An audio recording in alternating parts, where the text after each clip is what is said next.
சித்தநாளூர்னு ஒரு வில்லேஜ் இருக்கு. ஸோ இங்க இருந்து ஒரு அக்கா வந்துட்டு சூப்பர் சிங்கர்ல போய் பாடுறாங்க. வில்லேஜ் டு விஜய் டிவி எப்படி இருந்துச்சு? பூங்குயிலே பூங்குயிலே எத்தனை நாளான காத்திருந்து நான் எத்தனை நாளான காத்திருந்து நாளான கண்ணி பொண்ணு நாடும் வாடாதரு சக்கண்ணு நாளான கண்ணி பொண்ணு நானும் வாடாதரு சக்கண்ணு. ஓ என் மனசுல நீ இருக்கிறியே அழகா என் கனவுல நீ முழிக்கிறியே எடடா என் உதட்டுல நீ இணைக்கிறியே இது நிஜம்தானா? இந்த ரெண்டு வாய்ஸ் வரும் நம்ம பாட்டுல. ஆமா, இந்த பேருக்கு சப்போர்ட். நான் விஜய் டிவியில் போய் பாட போகிறோம் அப்படிங்கிறது. அதை விட எங்கள் ஊரில் எல்லாரும் சப்போர்ட்டு. என்ன பண்ணாங்கக்கா? எல்லாருக்குமே சந்தோஷம். நான் பாட போகிறேன் அப்படின்னு சொல்லவுமே எங்கே இன்னும் வரல, இங்கே இன்னும் வரல, நீ பாடுறியான்ட்டு எல்லாம் எங்கள் தெருவே எல்லாம் கேட்க ஆரம்பிச்சிட்டாங்க. அதை இப்போ நீங்கள் வந்துட்டு ஒரு சித்தன்வாளூர் எங்கே இருக்குன்னு நிறைய பேருக்கு தெரியாது. கும்பகோணத்துல வந்துட்டு வலங்கைமானூர் இருக்கு. ஸோ அதுக்குள்ள ஒரு 7 கிலோமீட்டர் வந்தீங்கன்னா அங்கே நீ போன தடம் பார்த்து தானே நிழல் தேடி வரும் இந்த மானே முகம் பார்க்க துடிச்சேனே நானே நிழல் தேடி வரும் இந்த மானே. சித்தநாளூர்னு ஒரு வில்லேஜ் இருக்கு. ஸோ இங்க இருந்து ஒரு அக்கா வந்துட்டு சூப்பர் சிங்கர்ல போய் பாடுறாங்க. டாப் 20ல செலக்ட் ஆகி பாடுறாங்க. அப்படின்னா அவங்க எந்த அளவுக்கு வந்துட்டு ஒரு இது இருக்கும் அப்படின்னு நம்ம தெரிஞ்சுக்கணும். எந்த அளவுக்கு எந்த ஒரு மியூசிக் கிளாஸ்க்குமே போகாம அந்த அளவுக்கு போயிட்டு அந்த இடத்துல பாடுறாங்கன்னா அது உண்மையாவே வந்துட்டு வேற லெவலில். நான் சொல்லி தான் தெரியணும்னு உங்களுக்கு இல்லை அக்கா. அது அக்காவே சொன்னா இன்னும் நல்லா இருக்கும்னு எனக்கு தோணுது. அக்கா, அந்த ஜேர்னி எப்படிக்கா இருந்துச்சு உங்களுக்கு? இந்த சித்தன்வாளூர்ல இருந்து வில்லேஜ்ல இருந்து விஜய் டிவியில போய் பாடுறீங்க. வில்லேஜ் டு விஜய் டிவி எப்படி? ரொம்ப சந்தோஷமா இருந்தது. எங்க வீட்லயும் நல்லா சப்போர்ட் பண்ணாங்க. அதுதான் கேட்கலான்னு இருந்தேன். எவ்வளவு சப்போர்ட் பண்ணாங்க வீட்டுல உங்களுக்கு? ஏன்னா நிறைய பேர் வந்துட்டு கிராமத்தினாலே தெரியும் பொண்ணுங்கெல்லாம் வெளில போகக்கூடாது, எதுவும் கல்யாணம் ஆயிடுச்சுன்னா எதுக்கு நீ போற, வீட்டை வேலையை பார்த்துட்டு பசங்களை பார்த்துட்டு இருந்தா சொல்லுவாங்க. ஸோ இங்க இருந்து நீங்க போய் பாடுறீங்க, வீட்டுல எந்த அளவுக்கு சப்போர்ட்டு? நீங்க வில்லேஜ் டு விஜய் டிவி அந்த ஜேர்னி சொல்லலாம் அப்படியே. எங்கள் வீட்டில் நிறைய பேருக்கு சப்போர்ட்டு. நான் விஜய் டிவியில் போய் பாட போகிறோம் அப்படிங்கிறது. அதை விட எங்கள் ஊரில் எல்லாரும் சப்போர்ட்டு. என்ன பண்ணாங்கக்கா?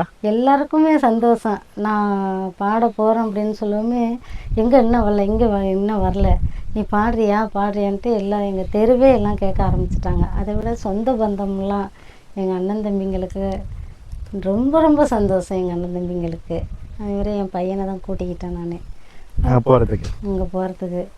அவனும் கொஞ்சம் நல்லா என்ஜாய் எல்லாம் பண்ணணும். நமக்கு தான் தெரியுமே இங்கே இருக்கிறத விட அங்கே எப்படி இருக்கும், அப்படியே உலகமே இங்கே வேற அங்கே வேற மாதிரி இருக்கும். ஆமாம், உலகமே பார்த்தா மாதிரி இருக்குது. அந்த அக்காடு ஹோட்டலு அங்கே தான் தங்கி இருந்தோம். நல்லா நீட்டான இடம், நல்லா நீட்டான சாப்பாடு, நமக்கு சாப்பாடு பிரச்சனை இல்லாமல் நல்லா இருந்துச்சு. நல்லா அதை விட செட்டுக்கு போகணுமே ஒரு பயம் ஒரு பக்கம் இருந்தாலும் அவங்களெல்லாம் பார்த்தோன்னா தெய்வத்தை பார்த்த மாதிரி. இந்த மாக்காப்பா, பிரியங்கா அவங்கள பற்றி சொல்லுங்கக்கா. ஃப்ரெண்ட்ஸுங்க நிறையா. உங்க சீசன் 8ல பண்ணாங்கக்கா, சூப்பர் சிங்கர் சீசன் 8ல பண்ணாங்க. ஸோ அதில் உள்ளவங்கலாம் எப்படி இருந்தாங்க, அந்த ஃப்ரெண்ட்ஸ்லாம் எப்படி இருந்தாங்க? ஸோ மாக்காப்பா, பிரியங்கா எனக்கு ரொம்ப பிடிக்கும் அவங்கள. ஸோ ஜட்ஜஸ் பற்றியும் மாக்காப்பா, பிரியங்கா அவங்கள பற்றியும் நீங்கள் ஷேர் பண்ணலாம். பிரியங்கா நல்ல ஒரு ஃப்ரெண்டு மாதிரி, நல்ல அக்கான்ட்டு. அது ஸ்டேஜில் போனோடனே ஒன்று கலாய்ப்பாங்க எல்லாரையும். உங்களை கலாய்ச்சாங்களா? என்ன பண்ணாங்க அக்கா? என்னை கலாய்ச்சாங்களா? என்னது சவுண்டு சரோஜா. யாருக்கா? நீங்களா? நான் இருக்கீங்க. அவங்க எங்கள் டீமில் இருக்கிறேன். நான் சவுண்டு சரோஜா டீமில். அது ஒரு சவுண்டு சரோஜா டீம். நான் சரியாக பேச மாட்டேன், சிரிக்க மாட்டேன், கலகலப்பாக இல்லை அப்படிங்கிறவங்க நான் எடுத்தோடனே என்னை இது இப்படிங்கிறது இப்படிங்கிறது அதெல்லாம் ஒரு மாதிரி கிண்டலாக பேசினாங்க.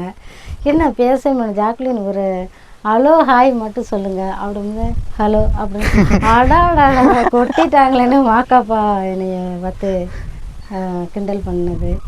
அங்கே பென்னி சாரு, அவர் வினுகிருஷ்ணன் சாரு எல்லாருமே பரவாயில்ல, எனக்கு ரொம்ப சந்தோஷமாக இருக்குது. அவங்க அனுராதம் மேடம் டிஃபன் பாக்ஸில் சாப்பாடு கொண்டு வந்து எல்லாருமே நாங்கள் அவங்க பக்கத்தில் தானே உட்காந்துருப்போம். எல்லாருமே அதை பகிர்ந்து சாப்பிட்றது.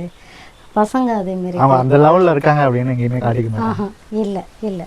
அனுபவம் பற்றி ஒரு சொல்லுங்க. அனுபவம் சொல்ல வேண்டியதில்லை. ஜாக்குலின் நீங்கள் இந்த வயசுலேயும் வந்து இங்கே வந்து பாடுறீங்கனாக்கா உங்கள் குடும்பத்துக்கு தான் நன்றி சொல்லணும் அப்படின்னு சொன்னாங்க. ஆனால் உண்மைதான்.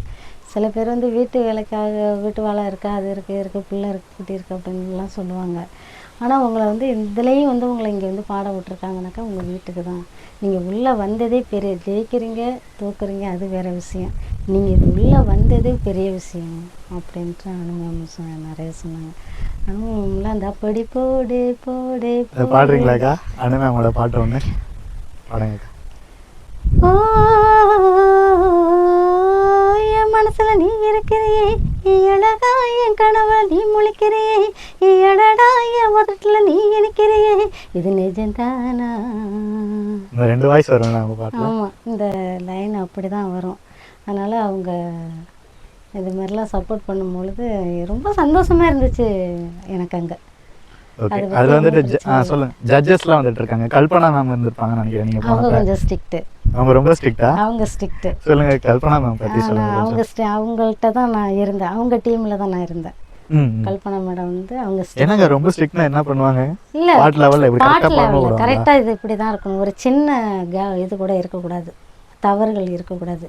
அது வந்து நீ போன தடம் பார்த்து தானே நிழல் தேடி வரும் இந்த மானே, முகம் பார்க்க துடிச்சேனே நானே, நிழல் தேடி வரும் இந்த மானே,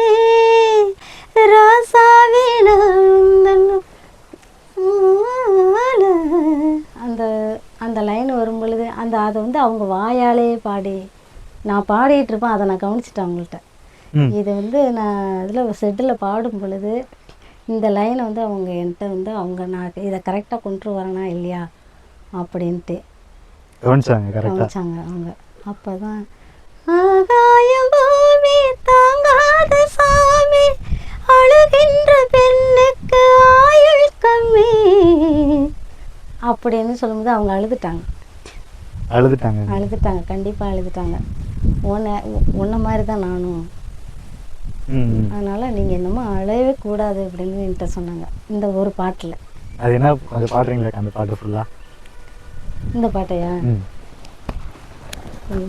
ஸ்ட்ரிக்டாங்கிறத விட அந்த பாட்டை இப்படி தான் பாடணும் சுத்தமாக அப்படின்ட்டு அவங்க அதில் ஸ்ட்ரிக்டாக இருப்பாங்க. கண்டிப்பாக ஸ்ட்ரிக்டாக இருப்பாங்க. இது வந்து விஜயகாந்த் படத்துல இருந்து காட்டுக்குள்ள காதல் கேப்டன் சாங். ஓகேக்கா, கேப்டன் ரசிகர்களுக்காக. ஆமாம், கண்டிப்பாக கேப்டன் பாட்டுனாலே ஒரு சந்தோஷம்தான் எல்லாருக்கும். ஆமாம். காட்டுக்குள்ள காதல் கிளிய கண்டே, வீட்டுக்குள்ள அதை அடைச்சி வச்சே, காட்டுக்குள்ள காதல் கிளிய கண்டே, வீட்டுக்குள்ள அதை அடைச்சி வச்சே, பொழுதிருக்க பறந்துருச்சு, போன தசை மறந்துருச்சு, காட்டுக்குள்ள காதல் கிளிய கண்டே, வீட்டுக்குள்ள அதை அடைச்சி வச்சே, நீ போன தடம் பார்த்து தானே நிழல் தேடி வரும் இந்த மானே, முகம் பார்க்க துடிச்சேனே நானே, முந்தான உனக்காகத்தானே, புலி கூட்டம் கிளி வேட்டையாட, புழுவாக நான் தேயில் வாட, புண்ணான என் சோகம் பாட, பொது கூட்டம் நான் இங்கு போட, மகராசம் பேச்சு மலையேறி போச்சு, ஆனாலும் ஏழுந்து அழப்பாயுதே, காட்டுக்குள்ள காதல் கிளிய கண்டே, வீட்டுக்குள்ள அதை அடைச்சி வச்சே. சூப்பராக இருந்துச்சுக்கா, வேற ஏதாவது இருந்துச்சு? அவன் எந்த இடத்துல வந்துட்டு கரெக்ஷன் பண்ணாங்க, இந்த இடம் எனக்கு இப்படி தான் வரணும் அப்படின்ட்டு? கரெக்ஷன் வந்து இந்த இதில் பண்ணினாங்க எப்படின்னாக்கா, விதைச்சாலும் முளைக்காது அந்த இதில் வந்து விறகோடு வந்து என்னது பூவோடு சேராத நார் என்று